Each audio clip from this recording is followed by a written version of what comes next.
Hello, everyone, and welcome to our engineer interview this week with Michael Jeschke.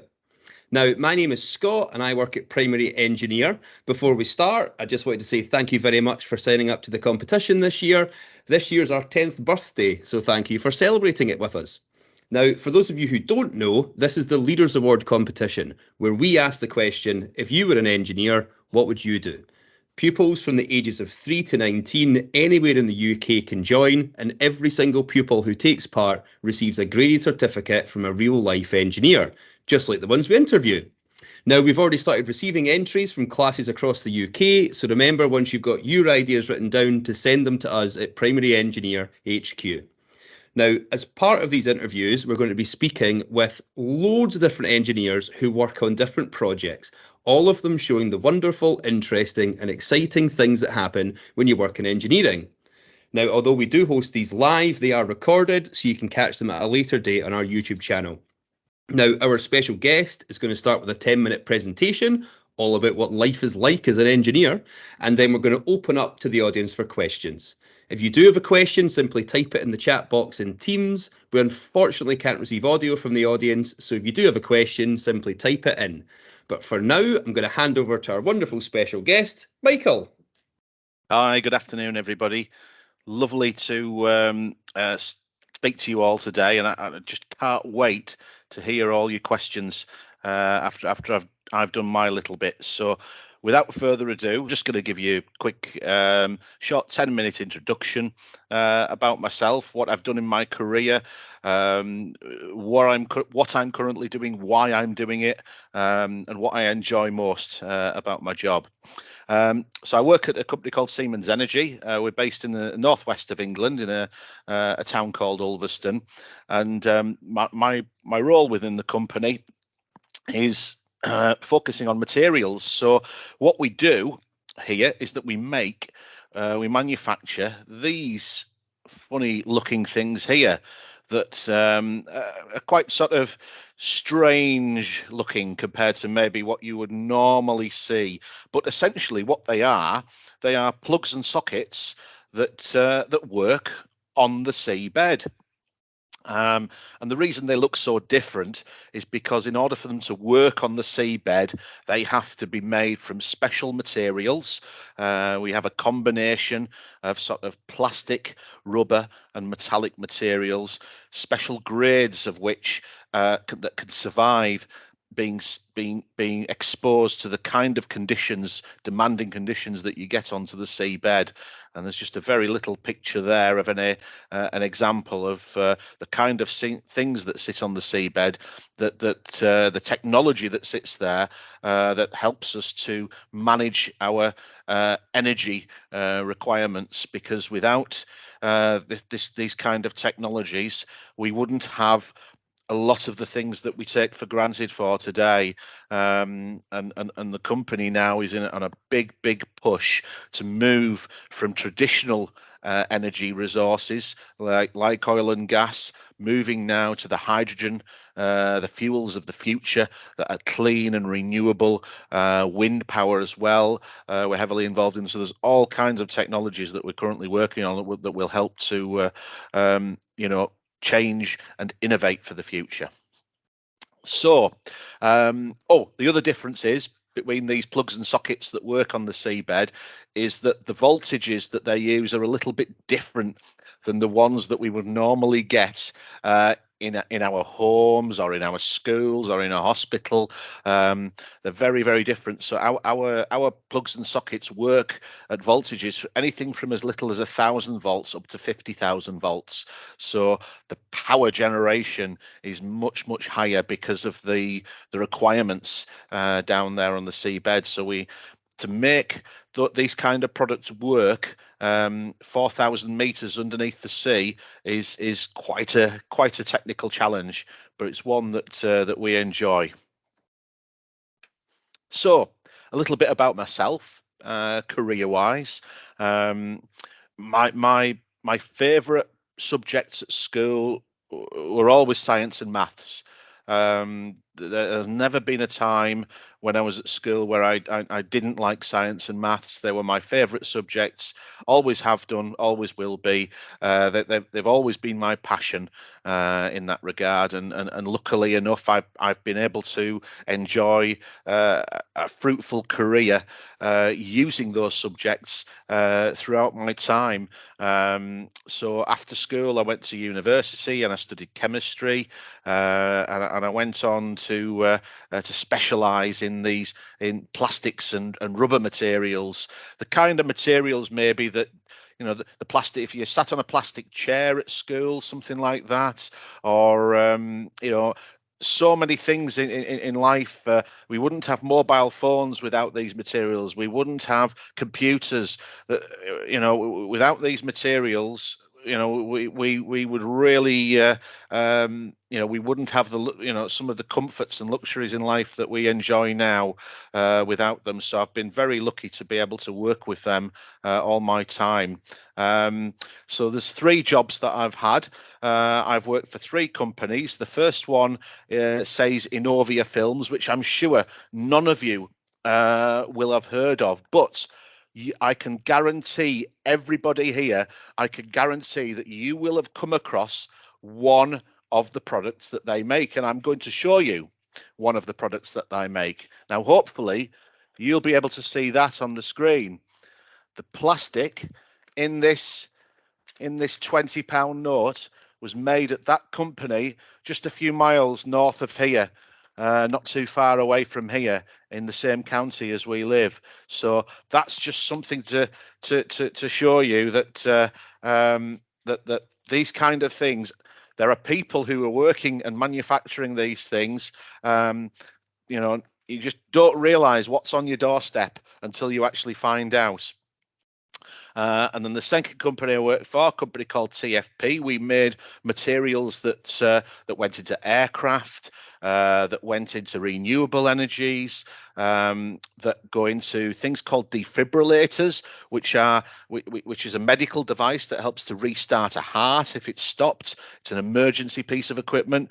There's all sorts of different applications those materials went into in my second job. And then my third job with Siemens Energy for the last 10 years, as I've explained, we make these plugs and sockets that help deliver power on the seabed for engineering applications there.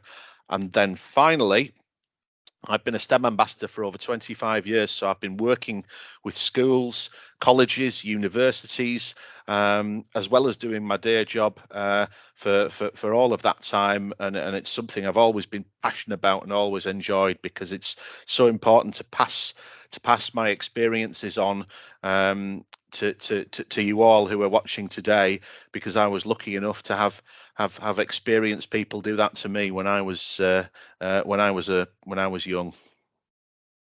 So let's move on. Why science and engineering? You know, it's a question that crops up a lot. You know, why is it? You know, why did you choose that as a career? Well, if we just take a look at all of these things on the screen, being curious about things, being creative, being passionate, and these are the kind of things that I displayed when I was young. And I know when I've been into schools, virtually all the children of your age group are passionate and curious, and you want to find things out, which is absolutely fantastic. One of the things that I really enjoy is this little picture on the right hand side that describes what an engineer and what a scientist is, what they're, you know, what they actually what they're good at. And then it says an engineer shares their curiosity, discovers new things, creates, asks questions, invents, observes and wonders, explores the world around them, and uses tools to solve problems. That is a really good nutshell of what an engineer is. And a scientist is very, very similar, except the slight difference is a scientist conducts experiments to understand why something happens, and then an engineer actually delivers the solutions to the challenges that are out there. And that's probably the main difference between a scientist and an engineer. And I've been lucky enough to work with scientists and engineers all my career, which I always enjoy. So what have I invented during my career? Well, I've been lucky enough in my 3 jobs to have invented quite a number of different things. We have some different types of packaging film. In my first job, that was the company that makes the plastic money as well. I was very lucky to be involved in inventing, lots of different types of film to help things stay fresh when they get wrapped, to help things, be preserved. That's the main reason you wrap something, is so that it doesn't go off, so that it can last enough time by the time it gets to the shop, and then the person who buys it, so that it's nice and fresh still. And that was the main reason and the main driver for working on those particular products, to ensure that when somebody buys something, it's nice and fresh, in that respect. And obviously we need to use less plastic now, because we've seen how it can harm the environment if it is not disposed of properly. Secondly, this is a renewable technology that I've worked on, something called a fuel cell, and it's a bit like a battery, except it's a battery that runs off a fuel. And we're going to see more of these in the future as time goes by, because there are no carbon dioxide emissions with fuel cells. That's one of the most important things to appreciate here. It is real clean technology, and that's what we need to be working towards in terms of the future, so we can really cut down on those carbon dioxide emissions especially in your time, when you leave school, and hopefully work on some of these, on the next generation of developments that are coming along in the future. I've got a picture of an aircraft up there, and the reason I've got that is because I was part of inventing parts for aircraft that were lighter in weight than the current ones, which means if they're lighter in weight, the plane burns less fuel. So again, it's all about driving, saving on, reducing emissions into the atmosphere, as far as the future solutions are concerned, particularly for transport and travel.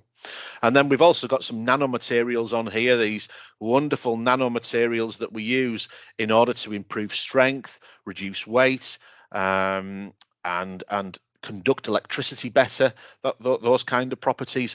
And again, it's all about driving towards better efficiency, more efficient solutions, again in transport and in lots of different areas.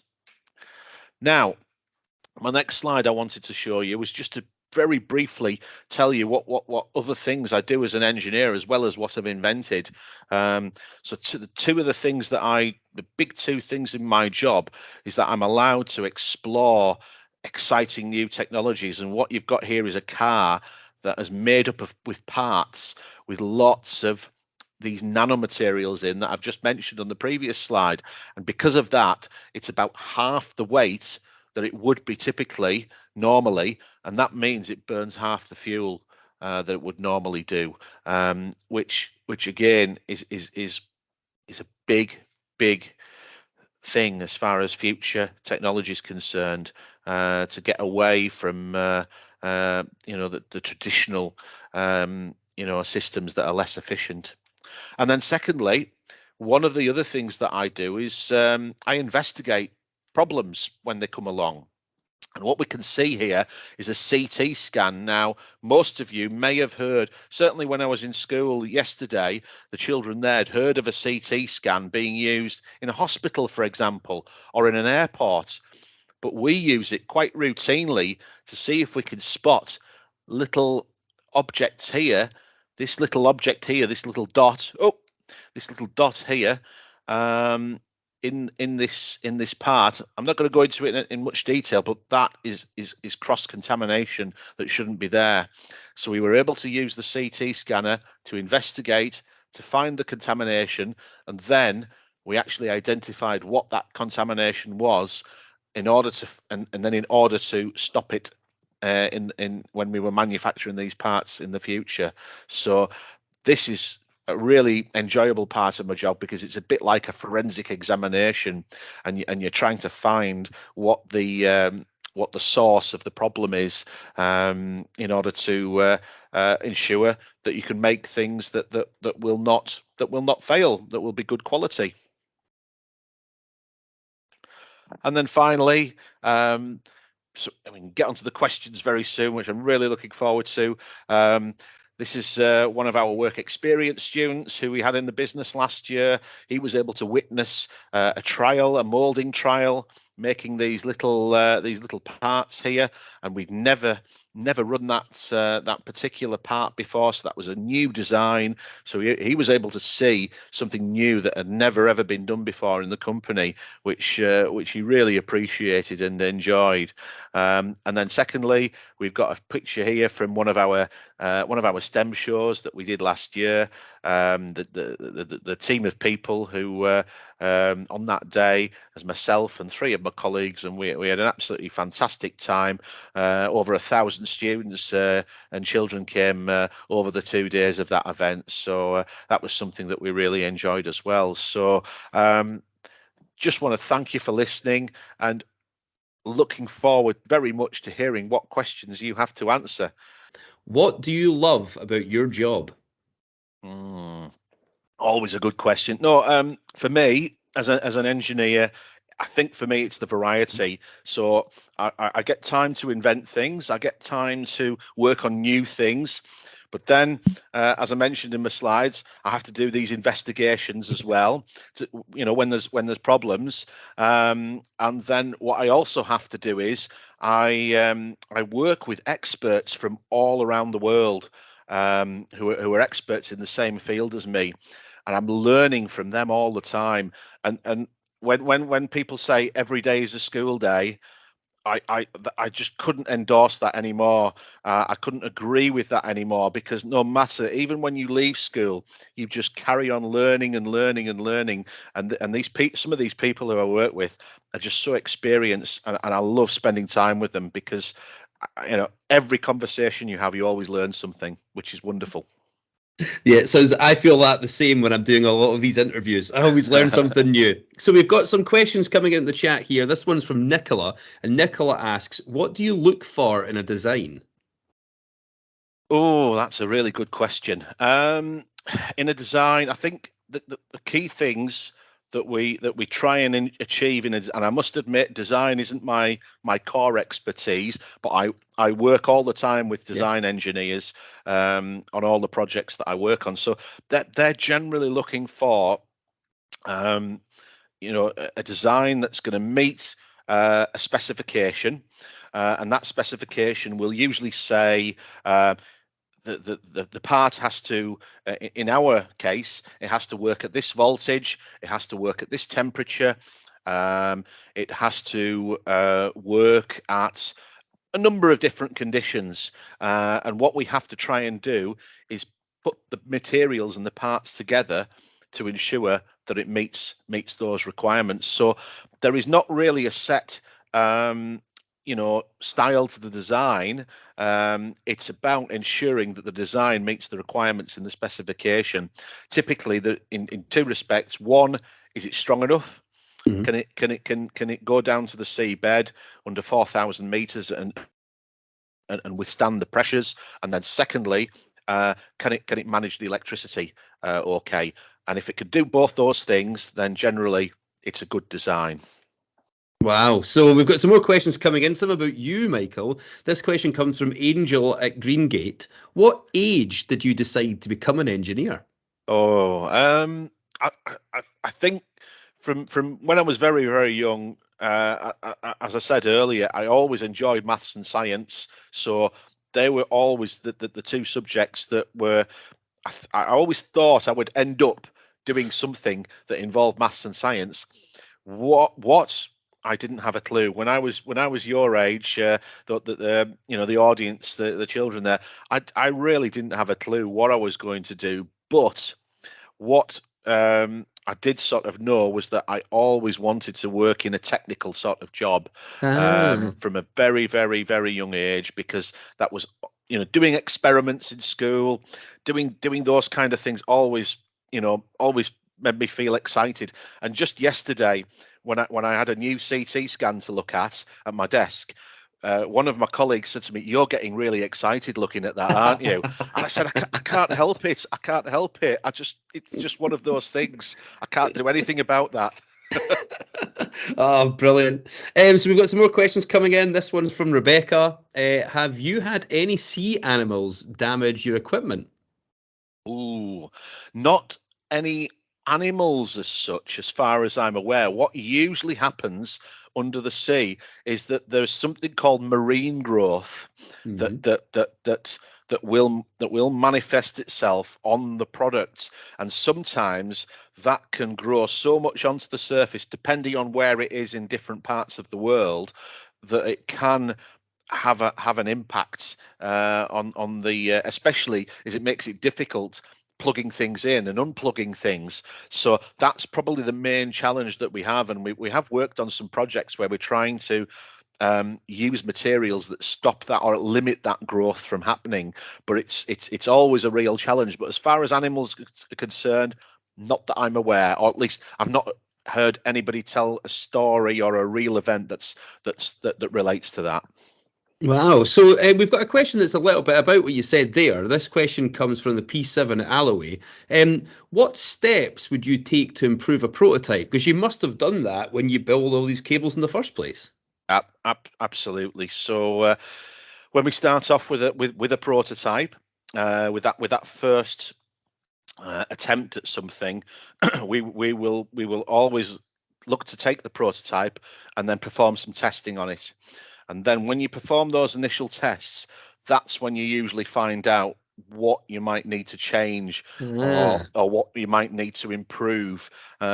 Sometimes it's the way that things fit together, a bit like a Lego set, for example. Mhm. Sometimes if a Lego set isn't quite constructed properly, then it can fail or it can break very easily, and that's the same in real life. That's why Lego is such a really, really good thing to do when you're younger, because it helps you to prepare for those challenges that you actually get in a real life company. So yeah, and then really it's just a case of making the improvements one at a time, to ensure that when you eventually when you do your final testing, and then hopefully by then it will meet the requirements that you've been set. But usually it's quite a few steps involved there into making those improvements, and you could be changing anything, really. Sometimes you can change materials, sometimes you can change the construction. You really can be open to anything in order to make it work.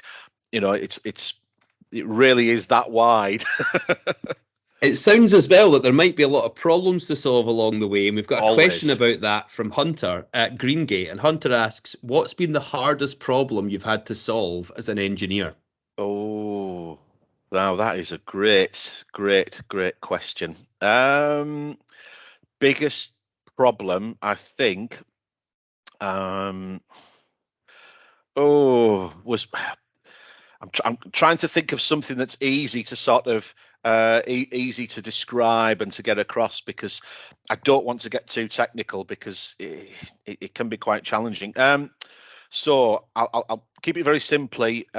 One of the problems I had in my first job at the company that makes the plastic, um, the plastic that was being used was being used on a wrapping machine, and we were making hundreds of tons, if not thousands of Wow. tons for this customer. It was one of our biggest customers, and they were having a problem, and that when the machine was wrapping things, it was sticking, and it was causing the machine to jam, and the powers, my my powers that be, the senior people in the company, were getting a little bit nervous about this. So I decided to take it upon myself, with some of my colleagues, to come up with a solution to solve that problem, and it involved doing things in a different way that the company had normally traditionally done Ooh. things. So we ran this big experiment. It took 16 hours on the production line. We made 15 different types of film with different recipes. Bit like when you make a cake and you change the ingredients slightly, and you see which recipe tastes the best. And in our experiment, we were testing the film to see which one worked the best.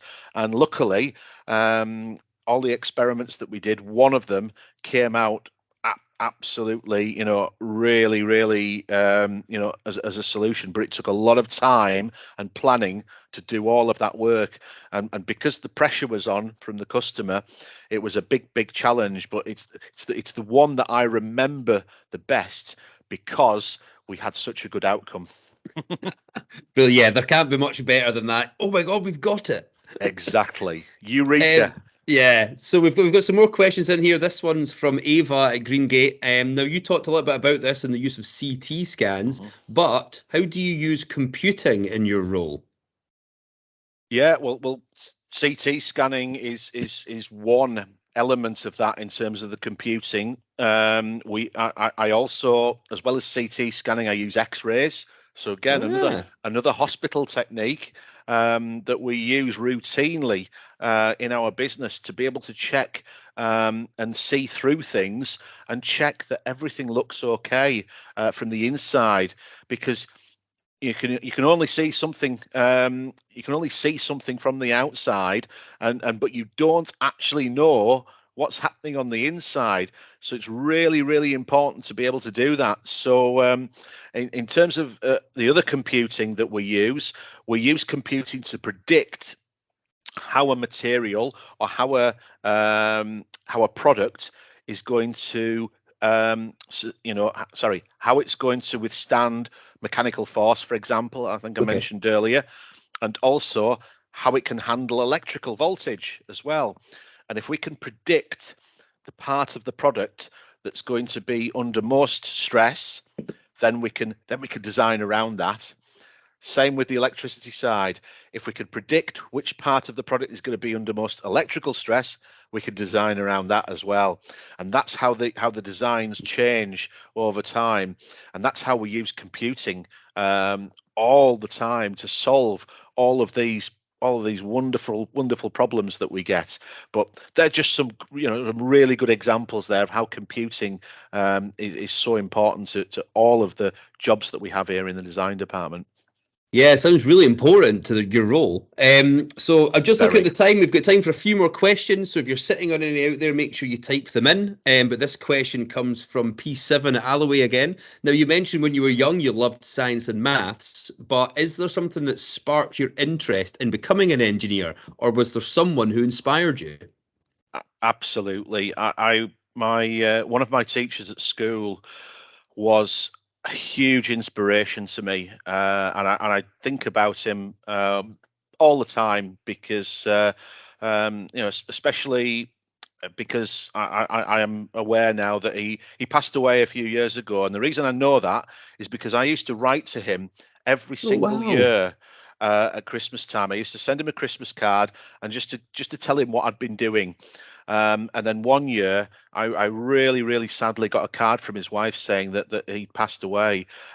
But she said how much he looked forward to receiving my Christmas cards every year, and that just meant so much to me. And because of him, I don't know what I'd be doing now without him. But he was my one big inspiration when I was at school, and he motivated me and enthused me so much. And without him, like I say, I don't know where I really would be. He was such a great teacher, and I hope you all have teachers like that yourselves. That's a great story.